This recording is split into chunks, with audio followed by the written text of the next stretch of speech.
শিক্ষা দপ্তর নির্দেশিত কর্মসূচি ছাড়া স্কুল ক্যাম্পাসের বাইরে ছাত্রছাত্রীরা অন্য কোনো কর্মসূচিতে অংশ নিতে পারবে না। পশ্চিম মেদিনীপুর জেলার স্কুলগুলিতে পাঠানো ডিআই মাধ্যমিকের এই নির্দেশিকার প্রতিবাদে ডিআই মাধ্যমিক অফিসে বিক্ষোভ ও ডেপুটেশন কর্মসূচি পালন করল বামপন্থী শিক্ষক সংগঠন নিখিল বঙ্গ শিক্ষক সমিতি এবিটিএ। সংগঠনের দাবি অবিলম্বে এই নির্দেশিকা প্রত্যাহার করতে হবে শিক্ষা দপ্তরকে। এই মর্মে একটি স্মারকলিপিও দেওয়া হয় ডিআই মাধ্যমিককে। গতকাল 22/22/2024 বিকেলবেলা জেলা বিদ্যালয় পরিষদ পশ্চিম মেদিনীপুর মহোদয় এক সার্কুলার জারি করলেন।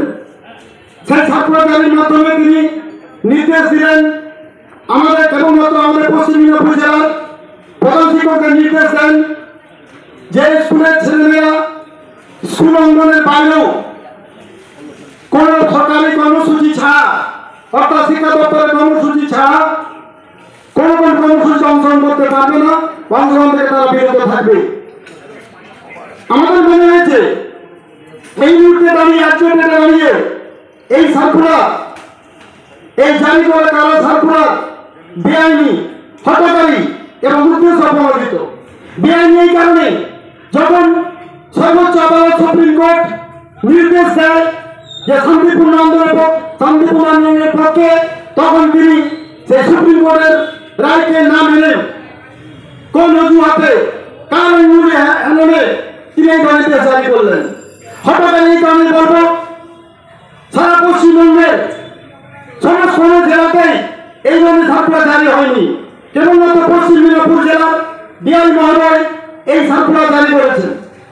যখন সারা এই আর্থিকর ঘটনা রাধাগোবিন্দ মেডিকেল কলেজ ঘটনাকে সামনে রেখে যে পৈশাচিক, যে বর্বরচিত, যে নির্মম হত্যাকাণ্ড ঘটনা হয়েছে, সে হত্যাকাণ্ডের প্রতিবাদে যখন সর্বস্তরের মানুষ রাস্তায় নেমেছে, খুনিদের বিচারের দাবিতে, ন্যায় বিচারের দাবিতে, হত্যাকারীদের ফাঁসির দাবিতে সমাজের সর্বস্তরের মানুষ যখন রাস্তায় নেমেছে যখন, তখন বিদ্যালয়ের ছাত্রছাত্রীরাও সামিল হয়েছে তাদের নিরাপত্তার দাবিতে, তাদের দিদির শাস্তির, তাদের দিদির যারা খুনি ধর্ষক তাদের শাস্তির দাবিতে যখন তারা স্লোগান তুলছে, দিদির লাঞ্ছনা মানছি না, মানব না, দিদির যন্ত্রণা সইছি না, সইব না, উই ওয়ান্ট জাস্টিস,